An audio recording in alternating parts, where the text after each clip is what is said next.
Do we need to set anything up here? Are you good? No, it's all good. Okay. So we're going to get started. Thanks for coming back after the coffee break. I'm Sergio from San Diego State University, and together with my colleague Levi from University of Bristol, we're presenting a workshop on PySAL, or I should say parts of PySAL. Just like the previous workshops, the materials are available, so this could be done live. The install is a little bit like the previous workshops, ambitious. That's the repo for, I'll leave this up here while we do an introduction to what we're planning to do. So you can either install locally. There is also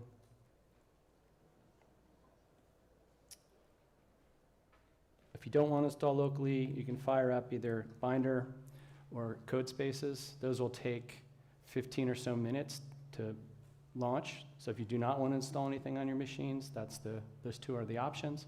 Binder is ephemeral, so you can work with it during the workshop, but once you shut it down, tears if you didn't save it, you're not able to save anything. Whereas with the code spaces, you can save and come back later. All right. Or clone the repo or download the zip file, install locally with Conda or Mamba. So back to that URL while people are spinning in.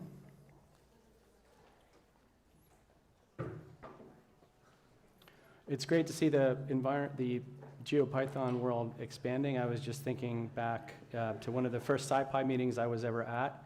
They would have workshops, and the workshops would give you the installation instructions. Step 1, download these packages. Step 2, tell us how you got those installed. Step 3, run the notebooks. And the world's a lot different now.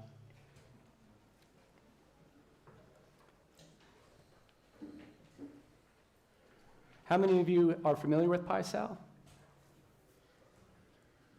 One? Okay, Martin's one of our core developers, so that's good. I know of it, haven't used it. Sorry? I know of it, I haven't used it yet. Okay, so I think it's important to spend a little bit of time explaining what it is.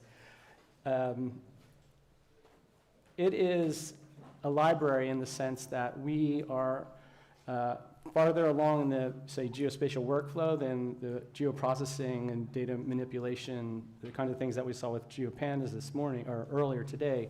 We are interested in developing packages for exploratory spatial data analysis, spatial statistics, spatial econometrics, spatial optimization, location allocation modeling, and things of that nature. Okay, so that's to situate where we are.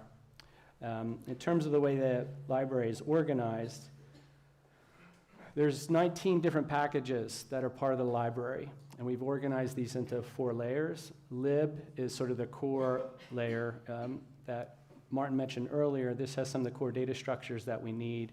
PySAL started a long time ago, before GeoPandas was on the scene, before Shapeless was on the scene, so we had to write all our own shapefile readers back in the last century.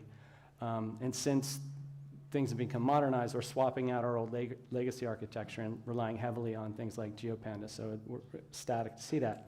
So lib, we will spend some time on one piece of lib, which are spatial weights. And spatial weights are central to a lot of the statistical and optimization modeling that people do because they give a formal representation to potential interactions between your observations. Your observations are embedded in geographical space. They're either encoded for polygons or points or line strings, and you are interested in the potential interactions across those observations, and weights gives us a way to do that. The Explore layer is for exploratory spatial data analysis, and that has 7 packages. ESDA, which we will look at today, we will sample today. These are implementations of measures for tests for global spatial autocorrelation, which is useful when you have a map pattern, say a Choropleth map of voting patterns or crime rates or income levels. You ask yourself, is that map pattern random or not? These spatial autocorrelation tests are designed to give you an answer to that question. The global tests are for the map as a whole, whereas we'll see today as well, local measures allow us to ask, are there particular locations on the map that might be so-called hot spots or cold spots that are driving the overall clustering pattern or perhaps departing from the overall cluster pattern. So ESDA implements an industry of global autocorrelation and local autocorrelation statistics, as well as some other things. GIDI is for geographical distribution dynamics. This is the case where you have, say, in the US, we have a census every 10 years, and you're interested in how the spatial patterns evolve over time and the role of spatial clustering, spatial heterogeneity, and perhaps shaping the evolutions of those distributions, and looking at tying together classical distributions, the way a statistician would think about kernel densities, but introducing space into those distributions and how those distributions in fact change over time, and what is the concordance with what we see with the maps changing over time. So that's GIDI. Inequality is a set of methods to measure spatial disparities in income levels or unemployment rates or health outcomes. It implements a host of classical inequality measures that are aspatial, things like Gini coefficients, but we introduce methods that extend those to introduce the role of space in measuring disparities. MomentPy, I won't let Martin talk anymore. He had his time as the sun. This is a package for analyzing morphology of urban structure, spatial street structure, one of the more recent additions to the library. So that's a part of the ESDA layer. Point pats are when your data are for events or points, and you're interested in the geometrical configuration of the point patterns. Are they clustered together? Are they dispersed more so than you would expect due to randomness? And perhaps you have marked point patterns where you have additional information about the points. If it was car accidents, was there alcohol involved in that accident or not? That would give you a marked point pattern, as well as clustering, things like DB scan and that not, but from a spatial lens. Segregation is a package that implements, again, classic measures of segregation, as well as spatial extensions to these measures of spatial segregation that get widely used in economic sociology, political science, and related disciplines. And then the last package in the ESDA layer is SPAGHETTI. It's an acronym for Spatial Analysis on Networks, I think. You have to come up with an acronym. This is where your phenomena are constrained to a network space. So think about, say, the location of retail shops or cafes. And if you're interested in studying the spatial structure, you have to take into account that they don't happen off the grid, so it's off the road network. And that changes the way some of the tests for spatial autocorrelation have to measure closeness between observations to test for clustering. So that's ESDA. And then higher up the stack, in terms of analysis, this is where you'd want to do confirmatory modeling. So this is where we'd have spatial econometrics, let's say. SPReg is one of the oldest parts of the library. It was driven by our colleague, Luke Anslin. It was basically one of the founders of the field of spatial econometrics. So this implements, if you're not familiar with econometrics, think about regression when your data are spatially referenced. Right? How do you introduce space in terms of testing, estimation, diagnostics, model validation? So SPReg implements classic methods of, say, maximal likelihood estimation, as well as more modern approaches towards calibrating those models. MGWR, geographically weighted regression, multiple scale geographically related regressions, is a model here where think about a regression, but now you want the coefficients, your betas and your alphas, to vary spatially. So you allow for instability in the model, and this is the geographically weighted part of the model, because those are essentially borrowing information from nearby polygons or points to smooth and come up with unique parameter estimates for every location rather than a single parameter value for the entire map. We have SPGLM for general linear models. SPINT is for spatial interaction models where you have flow data, say migrations between origin and destination countries, or shipments of goods between transportation networks, things of that nature. Predicting where the bike share should have capacity to return the bikes to the origin, that kind of thing. Access is for measuring accessibility to resources. So in the US, there's issues and disparities in access to, say, primary care, for example. So this would give us the ability to come up with a score for every zone or polygon or census tract or block. What's the access that the individuals who reside in that location have with regard to the resource in question? And then epidemiologists, public health scholars may be interested in using the data that's generated from Access as a variable in its own right. So a lot of what people use PySAL for is feature engineering. If we get to that notebook at the end, you're constructing variables that you don't have reported by any government agency, but you know that it's potentially important. So this library and others give you the facilities to construct new variables that represent space. So that's Access. Did I get them all? And then Tobler is a package for aerial interpolation. A common challenge for researchers is you're combining multiple data sets from multiple agencies, perhaps. And if you have geospatial data, sometimes the support's different. That is, you may be interested in voting patterns. And your voting patterns are recorded for districts, voting districts. And you want to tie that to the characteristics of the folks who live in those precincts. But that doesn't come with the precincts data. You have that from, say, the census. Unfortunately, the polygons are not coincident. So you need to interpolate from one to the other. And Tobler implements a host of methods to do just that. And then Viz, which is a lightweight layer. When we started PySAL, we didn't want to do any visualization. We were interested in developing the estimators and the statistical test. When we started, the only thing you had to do visualization was ArcView. So that's how old this is. And the workflow was you would do your statistical analysis in PySAL, export it to a shapefile, fire up ArcView, do your map, and then realize I need a different analysis to go back. And that's a very awkward workflow. Now the world has changed, and we have very powerful visualization methods. There are some lightweight visualization methods in PySAL. This isn't for primarily exploratory analysis, so it's not intended to let you do cartographically pleasing visualizations. The purpose is for exploration. And mapclassify implements classification schemes for Choropleth maps. Legendgram is an interesting way to portray the distribution that comes out of those classifications. And then splot is our library that affords a common interface to doing visualizations across those other 18 packages when we need to do visualization. Good? And please, if there's any questions, just raise your hand or yell out. Okay. So what we're planning to do, it's flexible.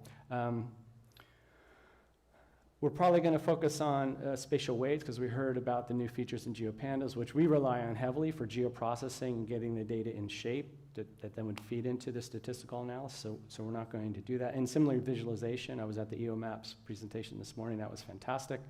So we're not going to touch on visualization here. We're going to focus on essentially spatial weights and the spatial autocorrelation modules, and then time bearing. We could talk a little bit about spatial feature engineering. All right, folks, get started installing. I'm not as brave as Martin to assume people did that. Okay. So I'm running this locally just for truth and honor advertising. So we're going to start with the numbers here are not arbitrary. So we pulled out some notebooks from a book that came out last year that I forgot to mention. So everything we're going to talk about today, at least that we plan to talk about, interesting questions come up, and it's not in the book. The book is written with Levi, myself, and Danny Arribas-Bell, who's at the University of Liverpool, Geographic Data Science with Python.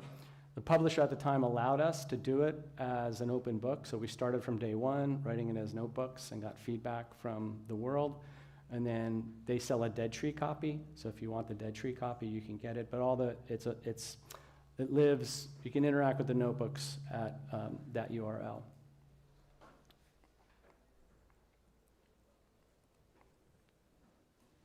Okay, so the narratives that you see, yes?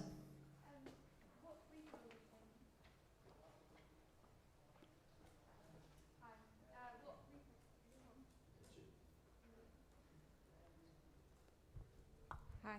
Okay, is this on? Yeah. What repo are we cloning? You're going to clone this repo. Okay, thank you. So it's github.com, sjsray, and then workshop-pysal-geopython.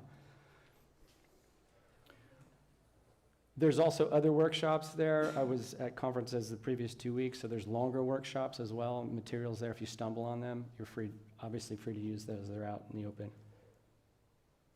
Okay?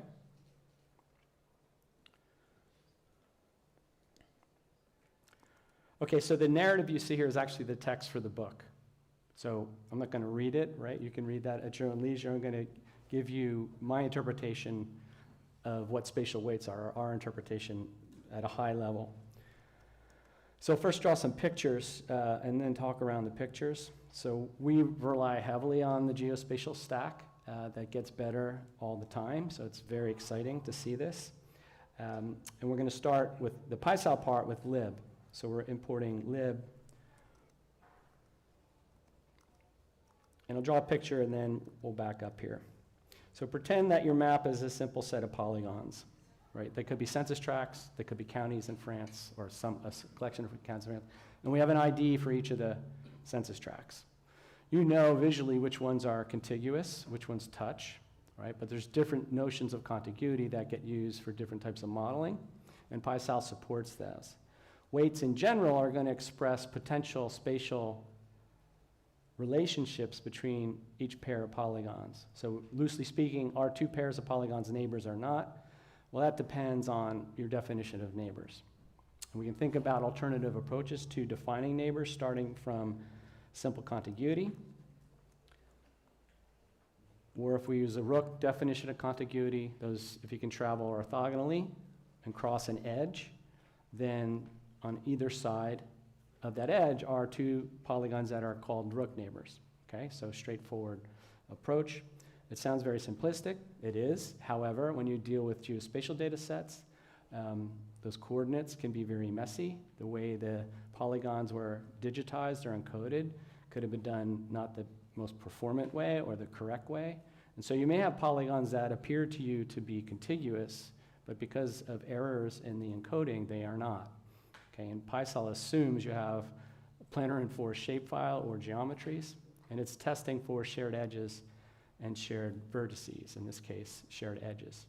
But a lot of data sets come with errors, and we get emails all the time saying, hey, I know these things are contiguous, PySAL's broken. It's like, yeah, it could be broken, sure, that's definitely an option, but every time say, well, open up QGIS and zoom into that edge, and you'll see that there's overlaps, or basically there's not shared coordinates, right?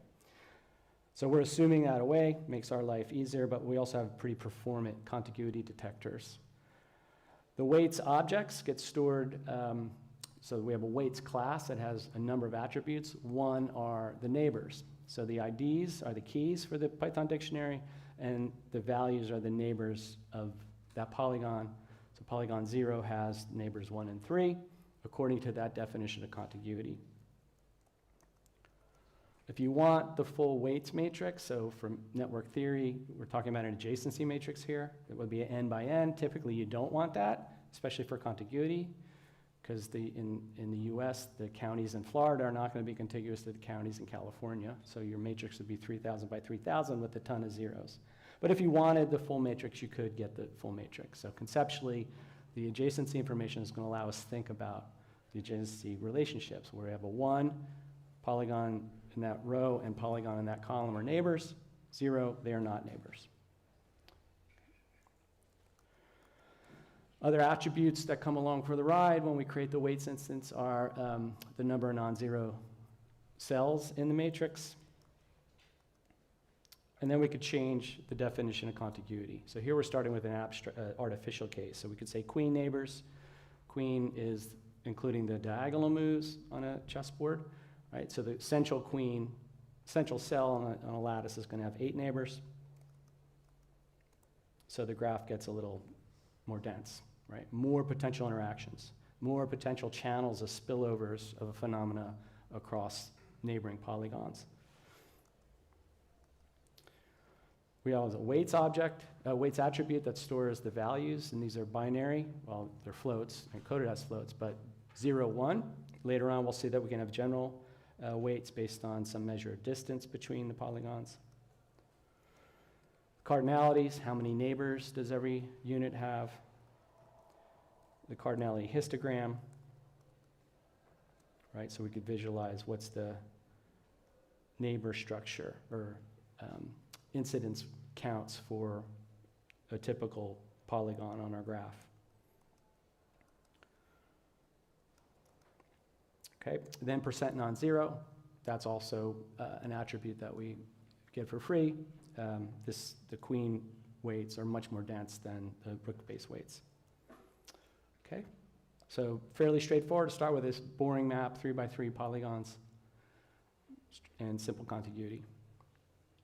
You can also use real-world data sets. So we're going to take a geopackage for census tracts from San Diego County, where I live, and read that using GeoPandas. And then to get the queen adjacency structure from that, it's weights.contiguity.queen from data frame. So you pass in a data frame, and we construct the weights and store that in W queen. And then we'll plot that.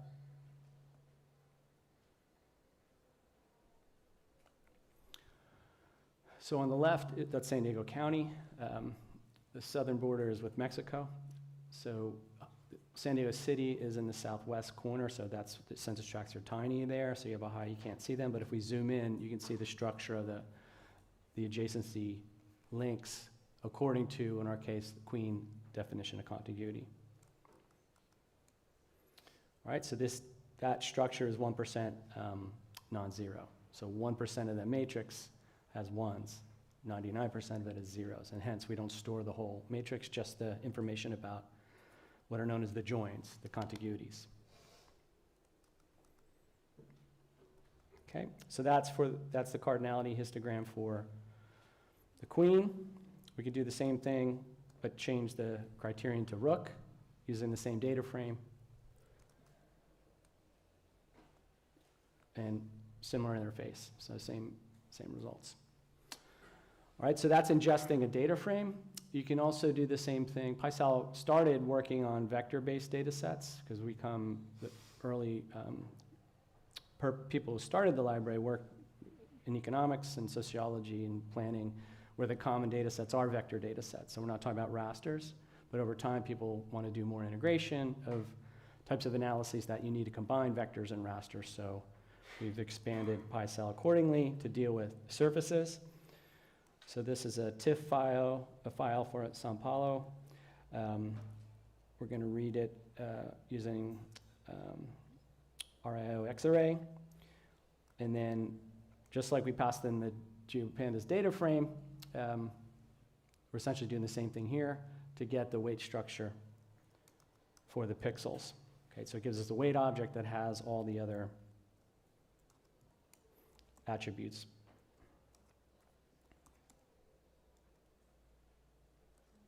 Let's do it this way.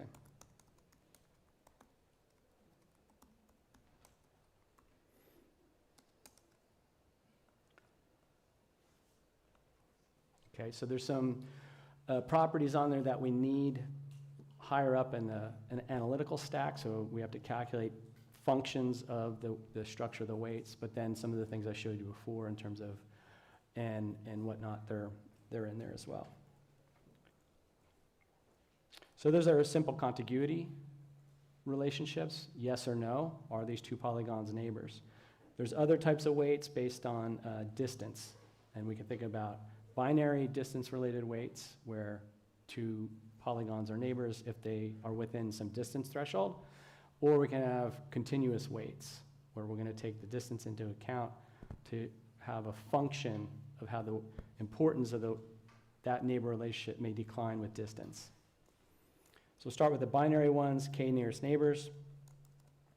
We might want to give every unit 4 neighbors.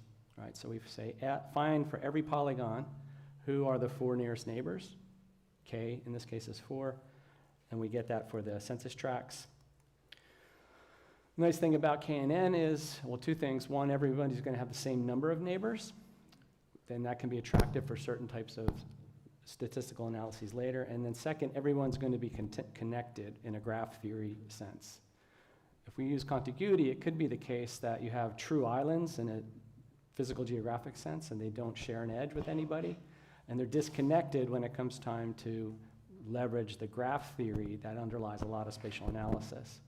So KNN is one way to correct for that.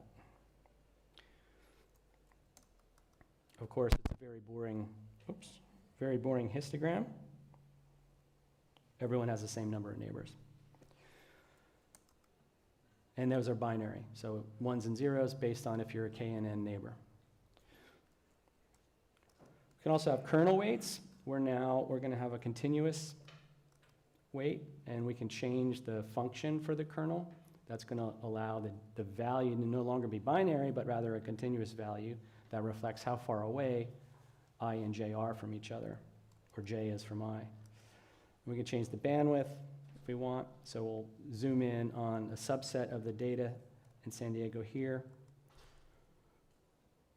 We allow for adaptive bandwidth, so for kernel you need to tell us how far out you want to go, and rather than using the same bandwidth for everybody, we may want to have the bandwidth smaller, where the polygons are smaller, and increase it where there's low density, where the polygons are bigger.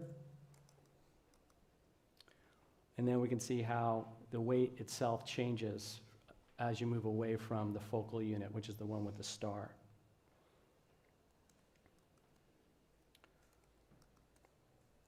Okay, and because we have the cutoff, there'll be 0 eventually after the cutoff, right? But before the cutoff, we have continuous weights.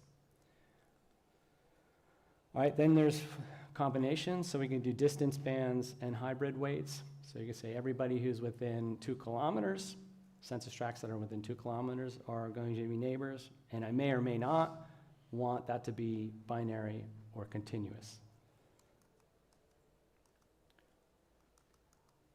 So the weights always have the same structure, the same properties. It came up in the GeoPandas session, depending on the extent of your study area, the question about combining data from Australia with Europe, that's definitely an extent where how you measure distance matters. So we're going to show you a case here where even at below that extent, it can matter. So this would be a case where you ignore the curvature of the Earth, and we're looking at counties in Texas. Texas is a big county, a big state, but it's not comparing Australia to Europe, let's say. So we could say, give me KNN neighbors for 4 neighbors using ignoring curvature of the Earth. Or we could say, hey, we realize we're on a sphere, an oblate spheroid. Take that into account, and we pass in a radius here. So now we've defined the KNN weights 2 ways, and you find that who is a neighbor of who can change whether or not you take into account the curvature of the Earth. So it can matter even at the subnational scale. Texas is big, but there's enough curvature to affect that distance measurement. Okay, last type of weight are block weights. This gets used if you have, let's say, in the US, stick with that example, we have states and then counties are the next layer, the administrative layer. So a county belongs to one and only one state, and we might want to treat the counties from California as potential neighbors, but not neighbors with counties from Arizona or Washington. Okay, so block weights are essentially sometimes called regime weights, where everybody who is defined to be a member of that regime is a neighbor of themselves, of other members of that regime. Okay. Questions so far? Yep.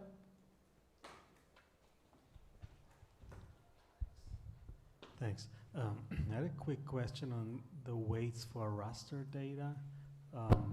Like per definition, based on the grids definition, there's always adjacency, right, between neighboring grid cells.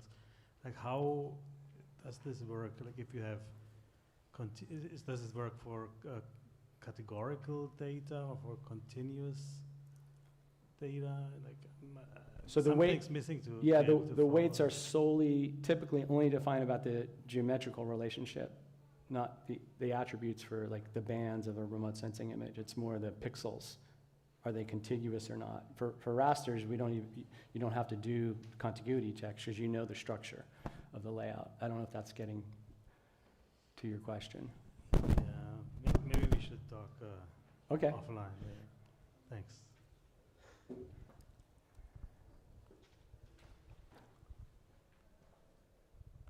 Hi, quick question. I know this is all for this contiguity datasets, but is this also somehow applicable for like building footprint data to calculate neighbors of building footprints? So if the polygons are the building footprints? Yeah. Yeah. But it's not contiguous. No, but it could be a distance-based relationship between the different building footprints, right? Because if, depending on how they were digitized, whether they digitized at the center of the street or the actual building, if they did the buildings, they're not going to be contiguous. Yeah.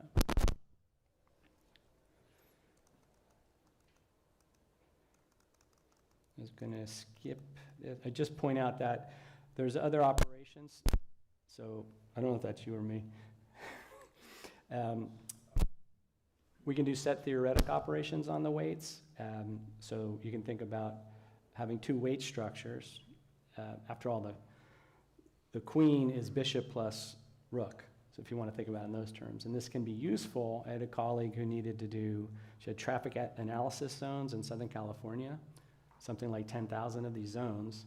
And their model needed to look at flows between zones that were contiguous, but the zones could not span, could not be members of different counties, okay? So we did block weights to get the latter. You can only be a neighbor of TAZs that are in the same county, but then we needed contiguity as well. Sorry about this. So that was using these set theoretic notions. You do the rook first, that gives you contiguity for the whole area of Southern California. Then you do the block and take the intersection, graph theoretic intersection, and that gives you the weight structure that you need, and then that gets plugged into an optimization model. So I think we have a little example here to visualize some of these using data for Mexican states.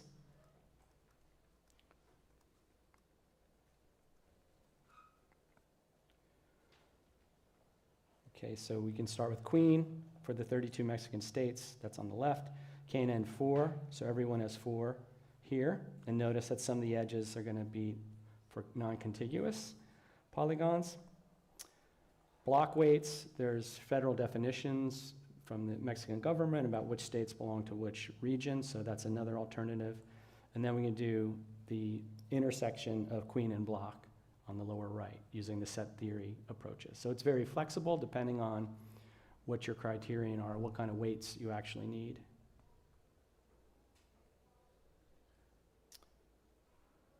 All right. I'm going to start the spatial autocorrelation one, because then maybe we'll have time for the spatial feature engineering. Questions before we leave weights? There's more to do on weights. We have an entire chapter on weights in the book with Levi and Danny, and there's another older book on spatial econometrics by Luke Anslin and myself, where there's 2 chapters on just weights themselves and how they get consumed in that book. It's spatial econometrics, but also exploratory analysis, which we're going to get to now.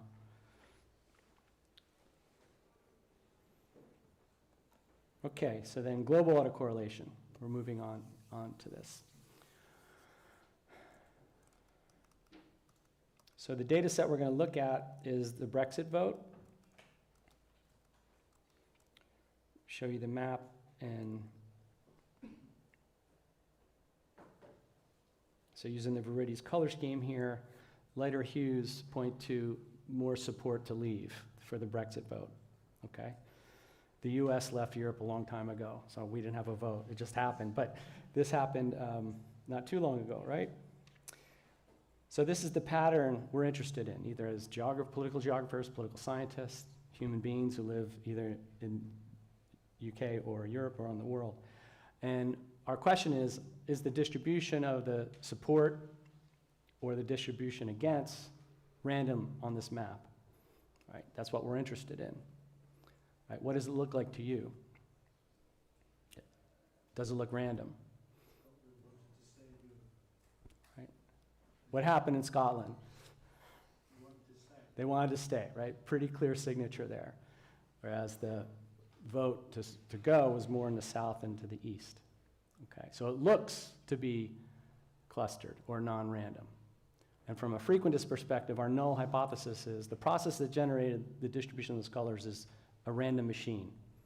So if these are quintiles, we should have roughly the same number of yellow polygons as we do dark blue. And if the null is true, where the yellow polygons and where the blue polygons should have no structure. That's the null. And what we want to do is come up with either visualizations that test that null or formal statistical tests, which we're going to get to. The reason we want the formal statistical tests is our brains are really good pattern recognizers, right? We wouldn't be here if that wasn't true of evolution. Think about your great-great-great-grandmother on the plains of Savannah out harvesting, and she looks over in the wind, and behind the bushes, she can see something that looks pretty solid, and it looks like a lion or a boulder, right? So she has to make a decision, either to infer it's a lion and run away, or to infer it's a boulder and continue harvesting, right? If she does the latter and she's wrong, what's going to happen? If she thinks it's a boulder and it's a lion, she gets eaten, right? So she dies, and we're not here, right? So our brains are triggered to detect patterns that keep us alive.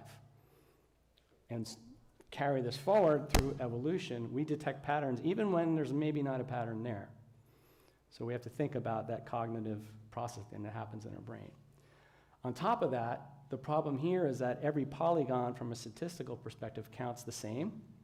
They all have equal weight in terms of a correlation or regression or a clustering algorithm or whatever it is. However, our brains are drawn to the large polygons in specific colors.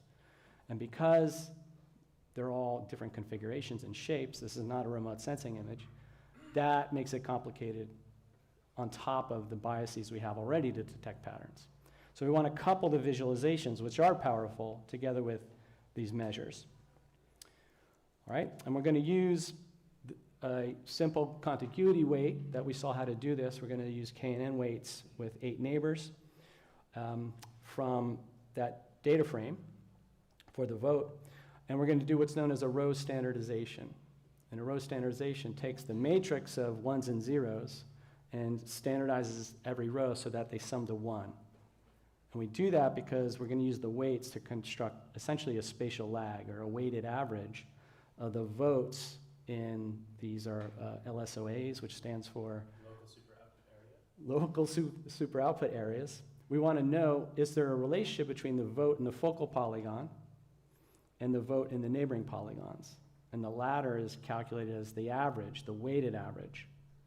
So that's why we row standardize the weights. If you wanted the sum, which for some models you do want the sum, you don't standardize, because then it's going to multiply the 1 times the vote, 1 times the vote, 1 times the vote, and add them up. Okay? And this happens through what's known as the spatial lag. So if y is a vector of the votes, right, the spatial lag, YSL, is nothing more than w times that vector. So it's the weighted average of the votes in the neighborhood for every polygon. And with PySAL, the weights have a method now that can calculate the spatial lag. So you have to pass in the w, or we have in the weights module, I should say, we have a function, pass in a w and tell it what column in the data frame do you want to calculate the lag for.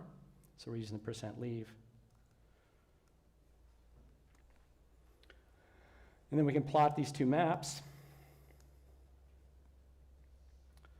So on the left is the original vote. On the right is the spatial lag. And for the remote sensing folks in the room, the spatial lag is like a smoother. It's a local operator that'll smooth. But from an econometric perspective, this gives us a new variable, if you will, for every polygon. So now we're essentially asking ourselves, are these two maps correlated? That is, if we take the value for a polygon on the left and the value for the spatial lag for that polygon and treat that as a correlation, loosely speaking, that's what spatial autocorrelation is essentially testing. Okay? So typically the spatial lag will have the pattern more pronounced if there is spatial dependence.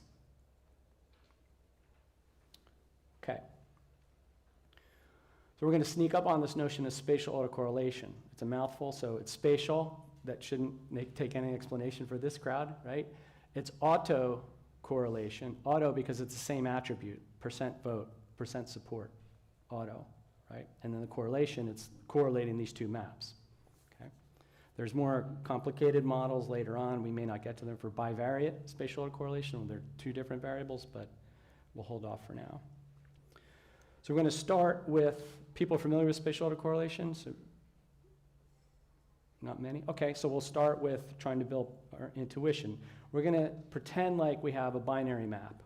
High vote, high support, low support. We're going to throw away a lot of information just to build up our intuition. So I'm going to take our variable and then make it binary. Anything above 50% leave is high, anything below 50% is low. So we have a new attribute on the data frame, and we have a two-color map now. Leave majority, yellow is high, green is stay behind, stay in Brexit. Okay? So we're gonna now, for a two-color map, traditionally it's black and white, but Danny changed it to green and yellow, because Danny likes colors. Now we're going to transform our weight structure back to binary, because now we want to count, if I have 5 neighbors, how many of them voted a certain way. And the weights are encoded as 1, leave, 0, stay behind, right? So W times this binary array of the support, which is now binary variables, is going to count up how many of my neighbors voted to leave. And then we're going to use what's known as a join count statistic. So join is anytime there's a contiguity, that's a join, right? So anytime 2 polygons are considered neighbor, that's a join. And if we have a variable that can take on a 1 or a 0, there are 3 possibilities for a join. The LOSA that we're concerned with on the left voted to leave, and maybe its neighbor voted to leave. So that would be what's known as a black-black join, okay? Or they both voted to remain. That would be a white-white join, depending on how we did the encoding. And then when they vote opposite directions, it's a black-white join. So there's 3 types of joins: agreement, of which there's 2, black-black and white-white, and then black-white, which is when they disagree. And those exhaust all possibilities. And we know how many joins there are. That's from the weights matrix. So all the join count statistic does is count and stores, and this is from the PySAL ESDA module. There's a join count module that will calculate the join counts. You pass in the data frame, tell it which column has the binary variable, and pass in a W object, which is now our binary W, and it counts how many black-black joins there are. Well, there were 871. Is that high or low? Yeah.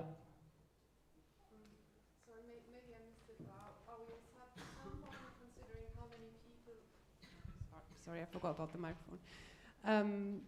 Maybe I missed it, but are we at some point considering how many people live in one polygon? So if I'm a Scottish woman living fairly remote and I'm the only person living there, then my vote will basically color this polygon. Yeah, so this data, no, it's not. It's the percentage that voted for or against. It's not corrected for the size of the population in the denominator. We have methods in PySAL to do that when you have very different populations at risk, it's called. Areas that have low values for the denominator tend to have high variance for the rate variable. But in this case, we're not correcting for that, but you can. Thanks.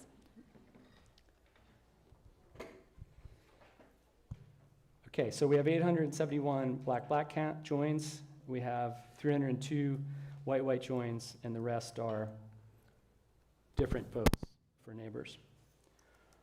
And as I said, they exhaust the number of joins, right? So the question about whether this departs from randomness is really a question about, or formally, what's the distribution of these counts across these 3 categories? This is how we're going to test the null hypothesis. There's 2 ways to develop the inference for that. One analytical, where people have figured out what's the distribution of your test statistic. That is challenging, especially it's more challenging than I thought. It's a function of the weight structure, which is a function of your map, right? And so you can't generalize that. You would have to do the analytical work for every new map. So instead, what we rely on, and what most statisticians rely on, are computational-based inference, where we're going to simulate the null hypothesis and then use that to evaluate our actual counts. So the way that's done is to permute the values on the map. So we calculate the value for a map. We know what the counts are. Then we take the map and clean it off and randomly reallocate the votes. That's the null hypothesis. We do that many times, and each time we calculate our statistic and collect them all for the distribution. Question? Yeah, good idea. I'm just about done, so. Okay. That better? Okay. So we're going to simulate the null hypothesis. We're playing essentially creator of the universe. We know it's random because we took the votes and we randomly distributed them. You still have the same percentage voting to leave and to remain behind, but where they are is now random. And so that's a p-value that gets calculated, or a pseudo p-value. So we do this, I think we did 999 artificial maps under the hood, plus our original map, and then we compare how many of the black counts were as extreme as the one we got. And the only one that was extreme, meaning larger than the black count we got, was the one we got. So that p-value is 1 in 1,000, so we would reject the null in favor of what our eyes told us in the first place, that the map does not look random. Okay? So that's the logic behind the calculations. The problem is, all right, so then back to the continuous case. We threw away a lot of information with the binary just to illustrate the notion of a join count, because I think it's easier to understand before you get to the more complex statistics. But same idea, now we're going to use all the information in the attribute, because it's a float, it's a continuous value. And the statistics is called Moran's I. The numerator is, the z's are deviations from the mean. So the numerator is like a spatial covariance, is polygon I above the mean or below the mean times the deviation for polygon j. And wij tells us whether they're neighbors or not, right? So we're only capturing the neighbors and asking if there's positive or negative covariance in the numerator. Then the denominator is essentially the total sum of squares of the vote. So it's looking at how much of the variation is due to the clustering. All right, this gets portrayed in a Moran scatter plot. Levi will cover this in more detail, but for now, Moran's I is the slope of that red line. Okay, so if you fit a regression, you can use that to test the Moran's I, but the p-value is calculated two ways, either analytically, or we also do it with probability values, and I think we have a picture. Yeah, this is the idea. So the reference distribution is what you get when we do the permutations of the values on the map many times. We'd expect to get a value close to 0 if it was a random process, but what we got is way out there by past 0.6 in terms of the values for the statistic. So it's a clustered map. All right, so I am going to stop there on the global, unless there's questions, and then maybe Levi will have better luck with the.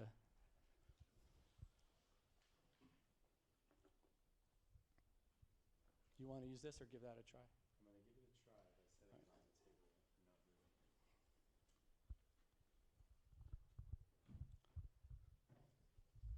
not moving. Okay, let's see about that.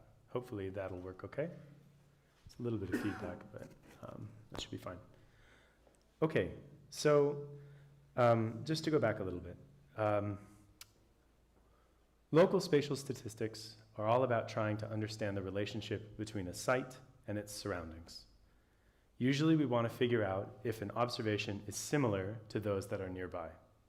So this scatter plot on the right is a summary of that for the Moran statistic. On the x-axis, it's telling you what the observed map looks like. And on the y-axis, it tells you what the surrounding average is. When nearby things are similar, this slope is positive and close to 1, like a correlation coefficient. If nearby things are very dissimilar, then this slope becomes negative and can approach -1.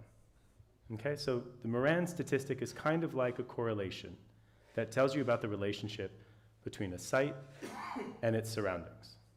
The way that we measure the surrounding is using those spatial weights. So the spatial weight encodes what observations are near every single observation. So you can think of about this as doing a touches spatial query on everybody, or a D within on everybody. Once we build that in, we construct this kind of correlation plot and use that as our test statistic. Does this make sense? Sweet, okay. So I'm not gonna go into the other kinds of local statistics. Basically, the important part to know is that the Moran statistic is based on covariance, like a correlation. Other summary statistics can be built that don't think on covariance or correlation. And that's how you get other global indices like Geary's C, which just focuses on Euclidean distance. So it's kind of like a variance measure. You've got the Geddes-Ord statistic, which is a summation. So it's looking about whether the sum of values in this area are higher or lower than you would expect. And then each of them tells you something slightly different about the structure of your global process. But for right now, we'll just stick with the Moran statistic, because by far, people know what correlations are, right? People are used to thinking about correlations. It's probably the simplest way for us to characterize a spatial pattern. So we'll stick with Moran statistics for now. The second important thing I'd like to leave off before we go on is that this measure of a spatial pattern is what we call a global measure. That is, it characterizes the relationship between an observation and its surroundings for every observation, right? So the slope that we get here is kind of like a full map statistic, yeah? It tells us, on average, how similar is every observation to its surroundings. So these are called global statistics in spatial econometrics, and they're very useful for characterizing how strong a spatial pattern is. If you had a Moran statistic of -1, you'd think of your values like a chessboard. If you have a Moran statistic of +1, you think of your values almost in a completely kind of self-similar segregated set. So all of the low values would occur on one side and all the values that are high would occur on another side. Global statistics are really useful, but most people are more interested in calculating local statistics, which we'll move to now. This is notebook 07, local autocorrelation. It's chapter 7 in the book on geographicdata.science/book. Local autocorrelation takes that kind of global measure, what is the relationship between a site and its surroundings, and it does that for every single observation. So instead of providing like a correlation, an average over the entire map about how similar sites are to their surroundings, a local statistic instead focuses on every single observation and tries to tell you, is this observation similar to its neighbors or not? So these local statistics are useful in applications of trying to figure out like algorithmic bias, right? If you make a prediction algorithm, you want to know if your errors all cluster in space. But they are also useful for determining spatial outliers, right? Finding observations that are really dissimilar to their surroundings. So we're going to talk about that now, okay? So when you work with local spatial statistics, in Python at least, we use the same exact package. We use the ESDA package. And we'll use the same vote as well, and I think that these are actually local authority districts in which the votes are tabulated. So these are kind of like the equivalent of a canton in Switzerland. Again, just to show the plot of the map again, and maybe zoom in here, collapse that, and do single document mode. I can't do that. Anyway, I'll just do this. So, so again, working with this map here, you can see there's like an overall pattern, right? You can see that there's kind of the yellow areas cluster on this east and the south. The blue areas obviously are up in Scotland, kind of in this center region here, and then there's some up here in the north. But there are also dissimilarities, right? So if we look down here, you can see that there's an area which had really low leave vote, surrounded by areas with relatively higher leave vote, right? So it's a dark purple around a sea of green. This is where I live currently. You can also see, for instance, up here, another city in kind of the northeast, which is a very dark purple location surrounded by brighter greens. This is useful for us to characterize statistically because yes, we can all look at the map pattern and see that these places exist, but a local statistic provides you a measure to actually calculate that and determine if a place is unusually different or if it's just likely the product of random noise. Does that kind of make sense about the relationship between a global statistic and a local statistic? Great, okay. So we're going to use the same spatial weights matrix as we did in the last example. This means that we're going to be comparing every observation to its nearest 8 observations. That's what we're going to say when we're talking about, is this observation different from its nearby neighbors? Okay? So going back to this map here, we'd be talking about, gee, I wonder if I can just make this, we wrote this before the wonderful explore function was put into GeoPandas, so many of these are not responsive, but it would be easier for me to do this with a reference map that I can zoom. So let's do that.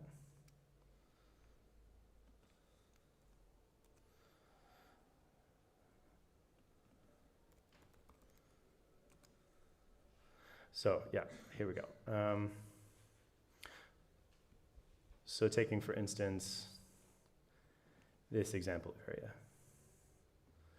So you can see that there's this darker blue surrounded by lighter greens, or let's say up here around the city of York, you can see that in that center that there's a darker blue area surrounded by those lighter areas, right? So each observation reflects one of these local authority districts.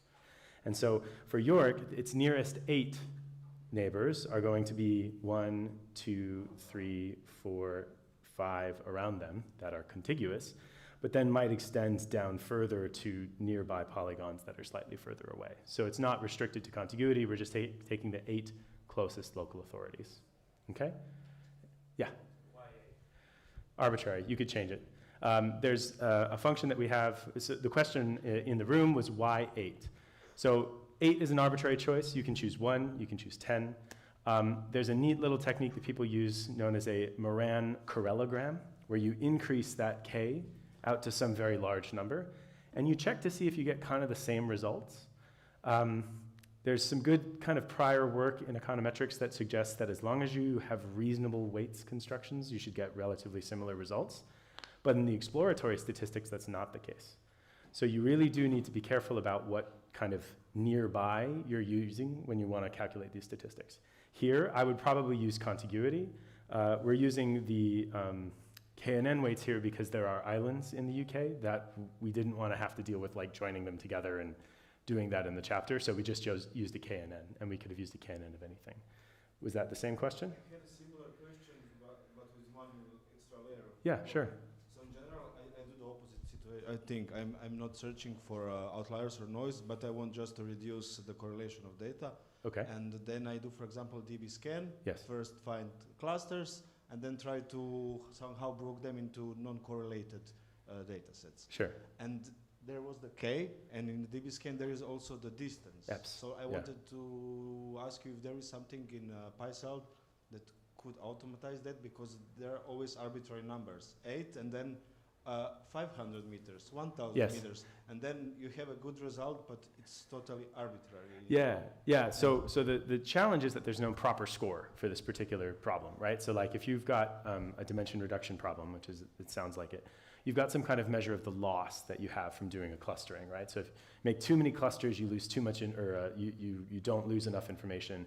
If you do too few clusters, like only 2 or 1 cluster, you're basically not, getting any of the signal. We do have a weights optimizer that's currently in an experimental branch of weights. In the next version of PySAL will just be called the graph module for geographs. And that one maximizes the entropy of your weights distribution. So it tries to find a spatial configuration that gives you the most information based on maximum entropy thinking. But that's not standard approach in many cases, but it's useful in that kind of thing. Yeah, so just a general comment on this, or a question, Sure. because you always talk about nearest neighbors, but the size of the polygon has nothing to do with that. So Totally. a big neighbor is Yep. still 1. Yes, Okay. indeed. Yeah, so there's a couple of simplifications that we're using in this example to keep things tractable. But you're right. There are some really, really big local authorities, like the far north in Scotland, I think is the largest one by area. But at the same time, it's kind of primarily for a teaching example, right? So we're just trying to show how that would be constructed. I think, again, if you were going to do this in a real kind of analytical sense for this set of data, you'd probably want to use contiguity. But I think due to some topological simplification, we've got some polygons that are kind of a little bit messy for that. So we used KNN in that sense. Are there any other questions about the reasons why one might choose a particular weight over another?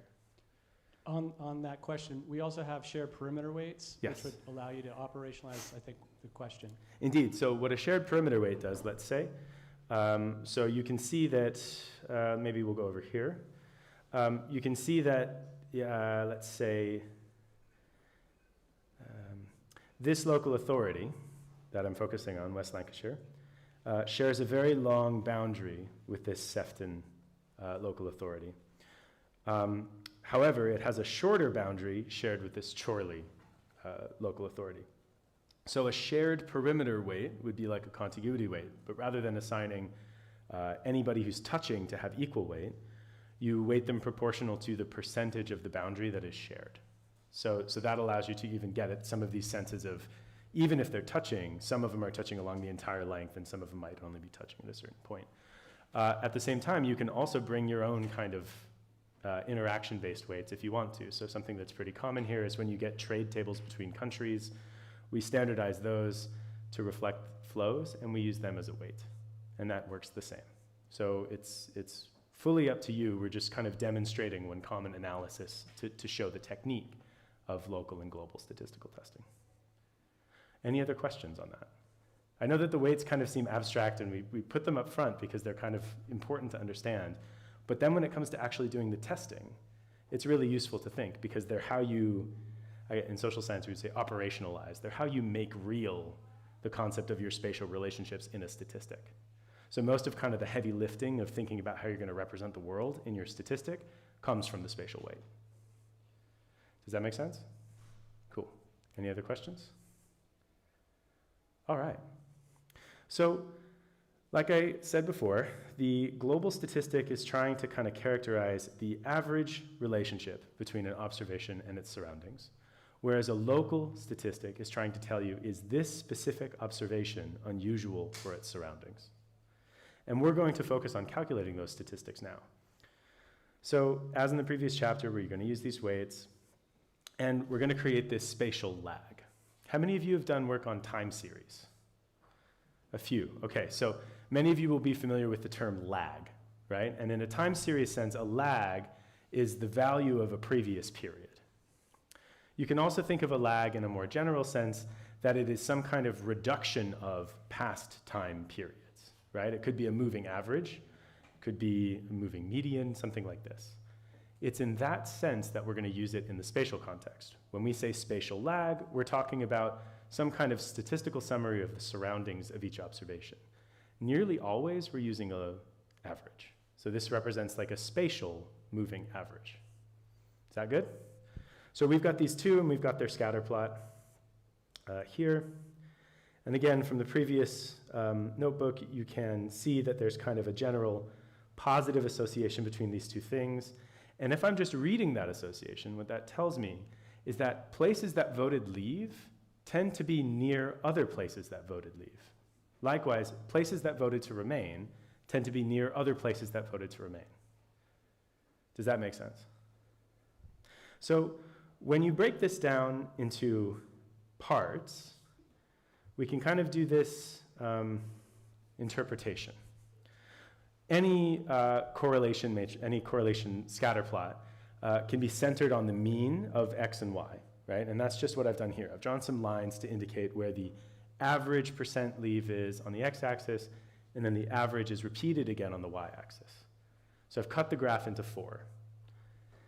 In the top right, these are all the places where the leave vote was above average, and the surrounding leave vote was also above average. In this quadrant, down in the bottom left, these are all observations where the leave vote was below average, and the local average was also below average.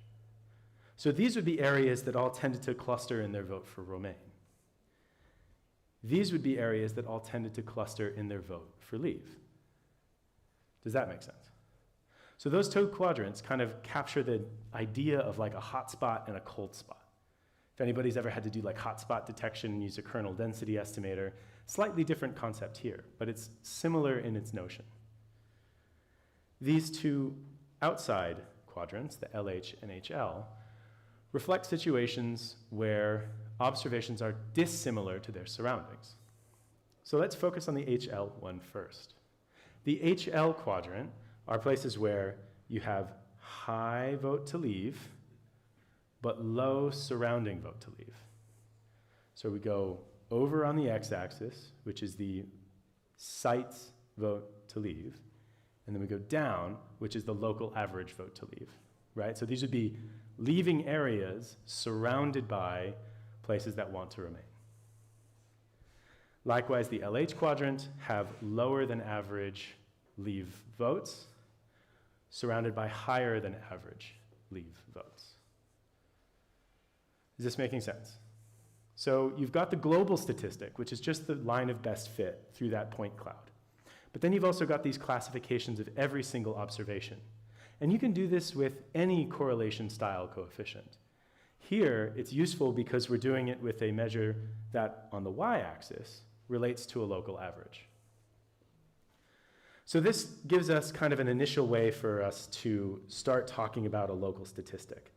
And I'm not going to get too much in the mathematics of it here, but basically, a global statistic is the average, or is proportional to, the average of local statistics.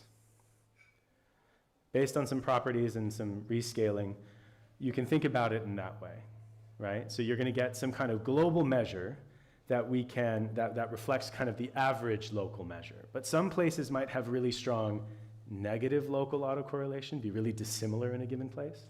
And some things might have really strong positive local autocorrelation, or be really similar in a given place.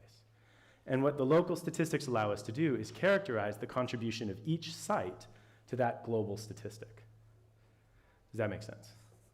So in terms of the mathematics, you're just taking a double summation and you're breaking off one of those summations. To calculate a local Moran statistic, you need to have a weights matrix and a variable of interest. So these are just univariate statistics. To run the statistic, you compute it using that kind of code. Under the hood, we're going to do some inferential techniques, which might take you a bit of time, especially on really big data. You can turn them off, and I might go into that later. But basically, it's doing the same kind of map randomization approach that we saw or discussed in the previous chapter. And it's trying to kind of generate random maps that reflect random realizations of context. For a local statistic, it has to do that for each observation separately, which is why it takes time. So looking again at the Moran scatter, this is a plot of the local Moran statistics. So when we calculate these local statistics, we get this kind of distribution. And on the bottom there, I've shown you what's called a rug, which shows you where each local authority falls inside of this larger distribution. So you can see most local authorities fall somewhere in that middle area, right? So that might mean they're very slight clusters, they're very slight outliers, but they're not super strong in either direction. But then you can see that there are also some that are way out here, above 2. And there's some statistical testing that we'll show the results of in a second, but these would be places that are really strong clusters in some direction. So they're one of those collections in the HH or LL quadrants. That means that these are going to be the observations that are voting leave surrounded by places to vote leave, or voting remain surrounded by places to vote remain. To visualize that on a map, we can look at this figure. So we'll start off, I think, with the scatter plot on the right. So the one with the reds and the blues and the oranges. Remember from the scatter plot that you have your high highs and your low lows. And that was hot spots and cold spots.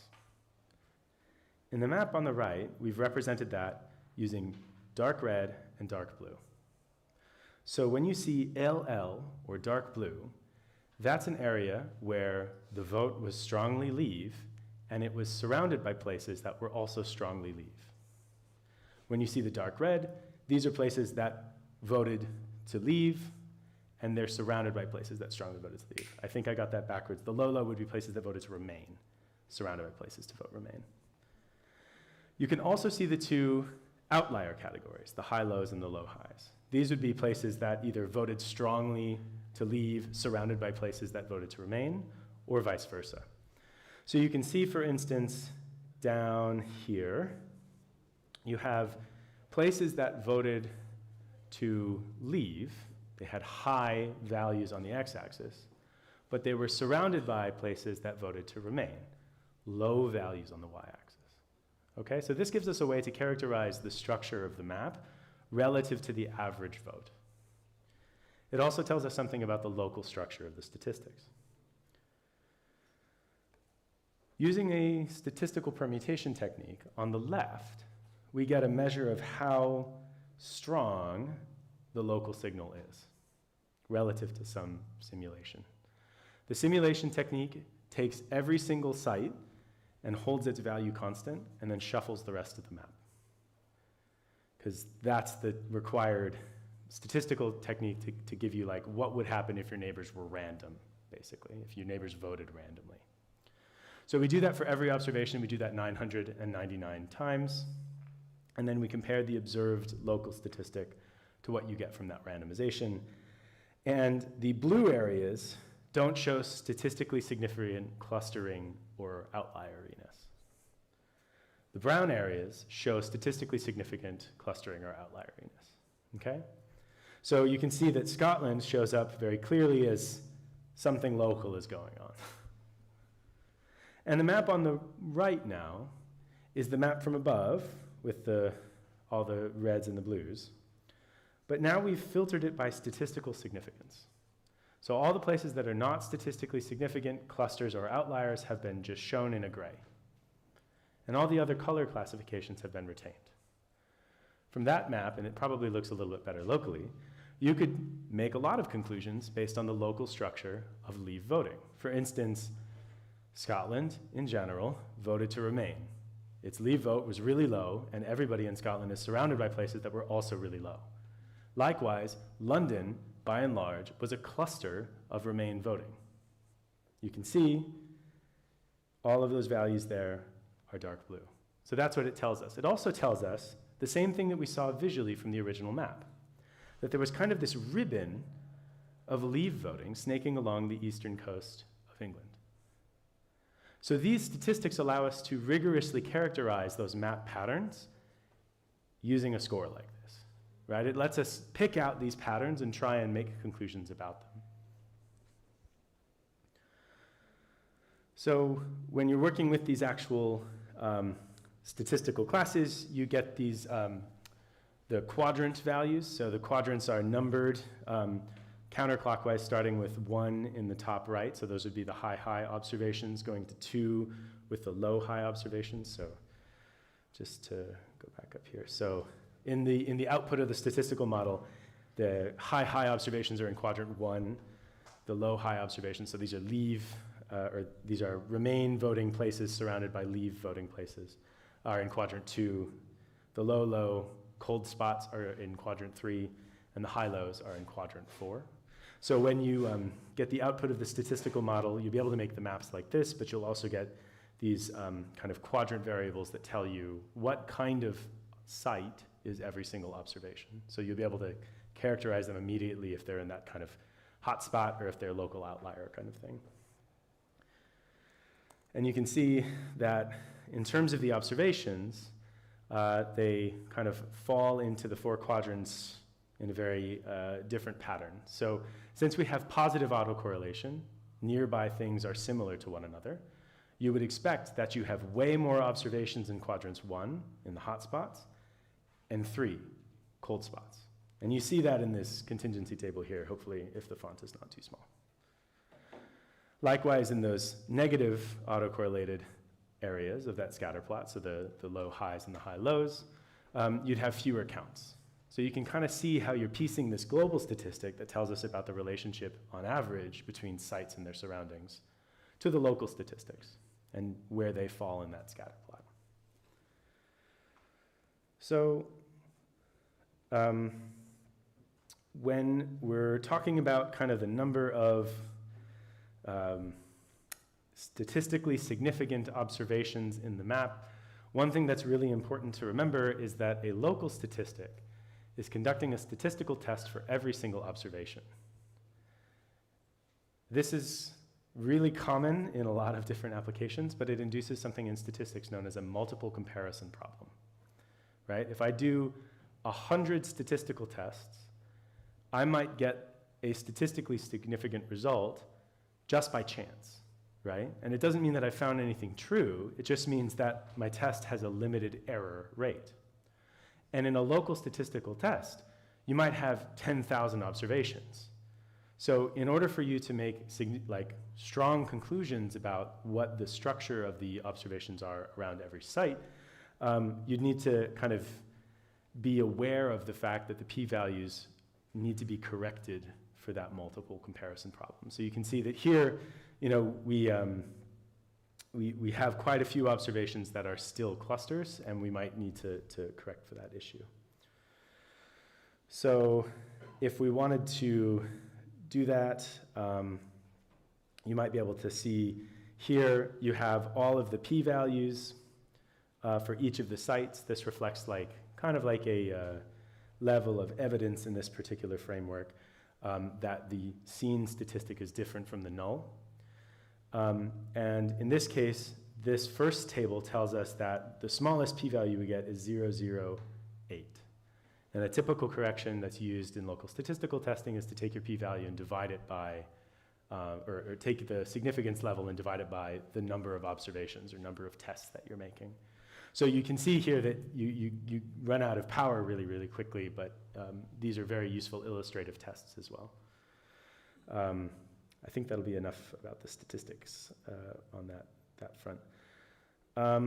If you wanted to kind of allow yourself to assign these labels for each of the quadrants back to the original observations, you need to use the Q attribute that we talked before, which tells us what quadrant of the Morin scatter plot your observation falls in, and filter off the ones that are not statistically significant and assign it back to your data frame. So here, this part of the code shows you how you can kind of construct those classifications for every single observation. So if you wanted to send this further along, like some people use Moran statistics in a pre-learning case for trying to learn spatial features in a machine learning context. People use the labels and they also use the scores to come up with better machine learning techniques. You can think of it as a feature engineering. You can send these forward as well using these techniques. So the Moran statistic is an exploratory statistic that tells you a little bit about map structure. And then likewise, at the end here, we can characterize how many observations are considered statistically significant or fall within any of those quadrants. We're almost kind of done here. We don't really have time to hit the next notebook. So I might show a little bit about how other local statistics work. So the local Geddes statistic, or the G statistic, is one of the different global and local family statistics. It's focused on the sum rather than the covariance. So this is kind of like if the typical vote in an area, the sum of the vote, leave vote, is higher than what the average would be if observations were randomly collected together. Slightly different, it's usually used in epidemiological context when you have counts, right? So if I have like so many disease cases occur in this hospital ward, then the Geddes statistic makes sense because you're using sums of counts and you're trying to reflect, are counts in this area unusually high? Now, the Moran statistic is useful because it can tell you both about hotspots and cold spots as well as outliers. The Geddes statistic is harder to use in that sense. It only tells you about the clustering of values. It only tells you about the hotspots and cold spots. So if we wanted to kind of look at how this differs from a Moran statistic, we can look at this hotspot cold spot map derived from this local summation. So the Geddes-Ord statistic only looks at the local sum. It only looks at whether or not the sum of voting in a particular area is higher or lower than we would expect on average. And you can see that there are some similar conclusions that might be drawn, right? So in Scotland, you have really low local values. Likewise, you still kind of recover that snaking line across the east coast of England. But you also do get more significant leave clustering in the center there. This is just a difference in the way the statistics conceptualize clustering. So depending on the kind of data that you have, some might be more important than others. In general, I would recommend that the Geddes statistic is used for things where summation makes sense, like counts. Whereas a Moran statistic is more useful anytime you have something where you want to look at something like a correlation. It's best for continuous data. You can also compute these things on surfaces. So one thing that I think absolutely blew my mind when I was working on these statistics was getting a pull request from someone at a biostatistics firm in Boston saying that we're using these statistics on slices of rat livers, trying to detect where anomalous parts of the liver were they got like anonymous signal from a scanning technique. So these same things can be used on images as well as they can on maps, like vector maps, right? So it allows you to tell what regions of an image are unusually high or low relative to what you might expect. So the clustering doesn't really care about what the weights are, right? In an image, a pixel is near either 4 or 8 or further orders of contiguity. But what a local statistic tells you is this region of the image unusual relative to its surroundings, just like in a vector map. So to show an example of how that could be done, we have some population data from Sao Paulo, and we'll build some weights matrix from this. This is the same data set that we used previously in the weights example. And we'll need to be building a second kind of weights object for this, just to get everything corrected. So here, the rasters are very different data representations than vector data. And this forces us to kind of change the way that we represent these objects internally as well in terms of a graph, right? In a raster, it's really easy to calculate, generally speaking, what cells are nearby other cells. But then to kind of freeze that computation into a big matrix is very wasteful, right? Because we kind of generally know what pixels are nearby. We don't need this big old matrix, which is of size n squared, to tell us that information. So some of these statistics are easier to optimize in the raster case, but our framework kind of fits it all into one data management and computation engine. So this step is just a way to make that performant. And we're going to extract the values of the raster and prepare to compute the statistics. So now we've got population values from our raster, and we have the weights matrix that describes the similarity between observations within that raster. And we're going to compute this in parallel on the big image. So the framework that we have is naturally parallelizable. It'll go across all of your cores. It uses Numba. Has anybody used Numba before? It's a pretty awesome kind of just-in-time compiler for Python that allows you to write stuff that looks like Python and use a decorator to say, I want to compile this. It's very, very nice. It works really well in numerics. It's a little bit harder when you have richer objects that you need to work with, like dicts, which feels funny to think of as a rich object, but it's not as nice for those things. So then to show kind of what this looks like, eventually we're doing a very similar kind of pre-processing, writing results out. I just want to get to the map here. Okay. So on the left, we have a visualization of the population by pixel. And that's just the raster shown with the values. I think this is, what did we say, world pop? And so you can see that the population surface has some structure. What the LISA does, just like in our election map, is allow us to compute a score that characterizes that. So on the right, we have the same color scheme as in the election example, where gray indicates non-statistically significant clustering or outlieriness. Dark blues indicate cold spots in the image. Dark reds indicate hot spots in the image. And then any kind of orange or light blue would indicate a spatial outlier in the image, a pixel or a region of pixels that's different from its surroundings. So you can kind of see as well in a regular image, these statistics allow you to characterize the local structure. You can see that where the population is relatively large, on the left, we have patches of red on the right. And this is constructed in the same way by looking at the relationship between a pixel's population and the average population in surrounding pixels. If those are both large relative to the mean, it's one of those red pixels. Okay? So, are there any questions on these kinds of local statistics or the global statistics to which they pertain? No? Okay. Oh, okay. Sure. Yeah, no, I mean, it's fine. I think we probably won't have time to get into the other notebooks, so we'll be ending slightly early if that's the case. But Yeah, so first I have to check an assumption. Yeah. Have you ever encountered any real geodata dataset that doesn't reject the null hypothesis of randomness?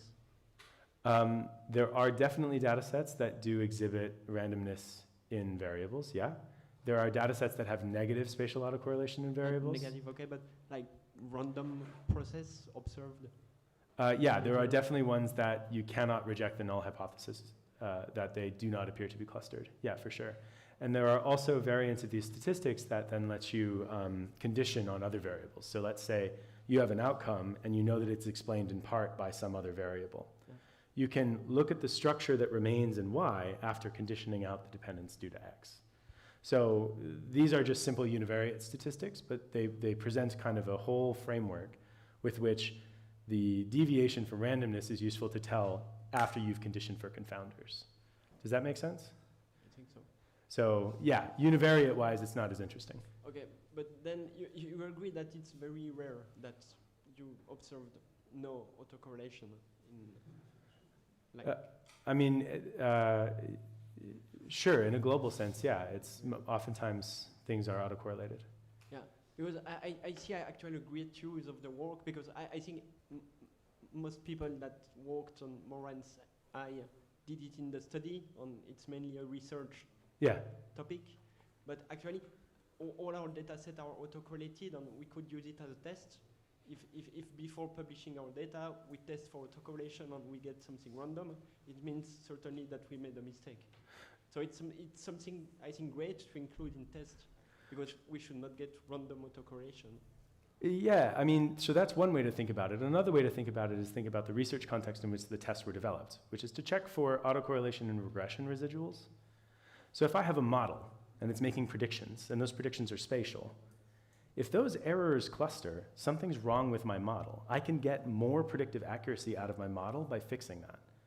So it's not quite actually true that you want to see Moran's eye present in all data. In fact, many of the fancier spatial machine learning techniques, their goal is to have a residual with no spatial autocorrelation. So that's not quite the case, I think, in general, but maybe if you're generating data sets, yeah, that would be reasonable.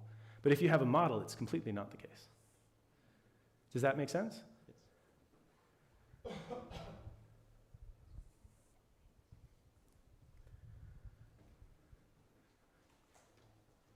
Other questions? The other point about the dependence, or if there's autocorrelation, in addition to you leave it out and it's there, your model can underperform, is when people use these in, say, a causal inference approach or making inferences about the effect of one variable on another, if you ignore the dependence, you're going to have probably bias and making the wrong kind of conclusions, like from a scientific perspective. So all classic statistics assume you have a random sample. The moment you have spatial dependence, you don't have a random sample anymore. Yeah, yeah.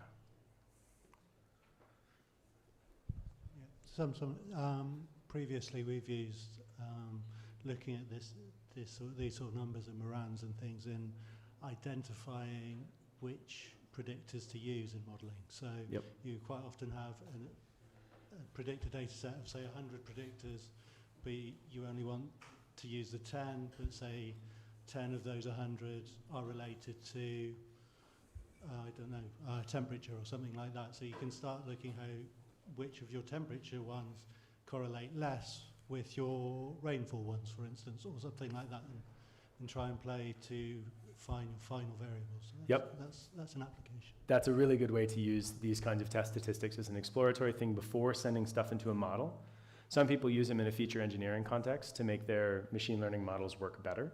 So they might send the local statistic as a new feature into that model, and the model uses that information to understand something about the local structure of an image or a map.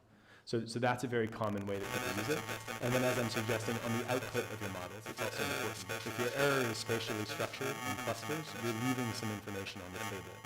And learning when you're doing that is useful in order to build a better model. So these are not an end component of any component beginning and the end of something else. But we don't have enough time to cover that middle component today. Maybe from the chapters in the book, if people wanted to learn more. Indeed, you'll have to Pass for this.